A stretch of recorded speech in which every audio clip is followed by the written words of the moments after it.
সরকার। রবীন্দ্রনাথ ঠাকুরের কাহিনী অবলম্বনে নাটক বিদূষক। বিদূষক রাজার অনুচর, রাজসভা অলঙ্কৃত করে থাকেন, সকলকে হাসি মজা জীবনে আনন্দ উপহার দেন। মানুষকে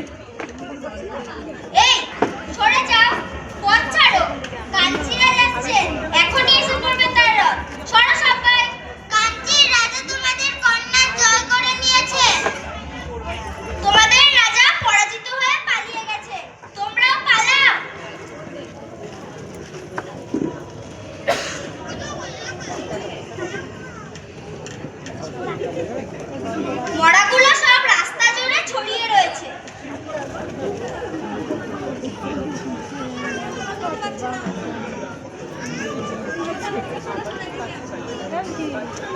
মড়াগুলো সব রাস্তা জুড়ে ছড়িয়ে আছে, ওগুলোকে সব একপাশে সরিয়ে দিতে হবে, মোট যেতে পারবে না। যদু, তুই আমার সঙ্গে একটু হাত লাগা।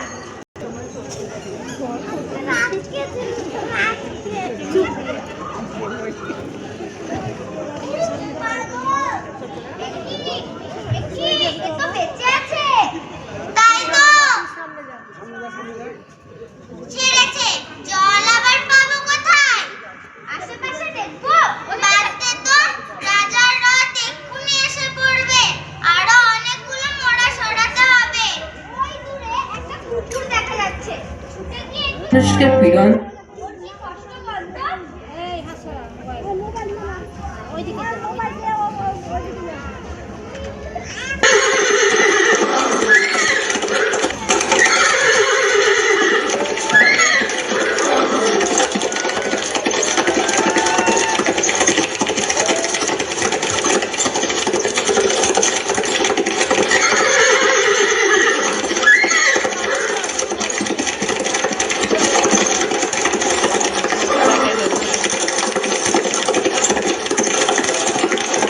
মৃতদেহ ছেয়ে রয়েছে, রথ নিয়ে আসা যাচ্ছে না, রথ রেখেই আসতে হলো।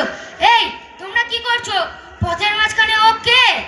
ও একজন মৃত সৈনিক মহারাজ, জল চাইছিল। তাই তোমরা জল দান করছিলে?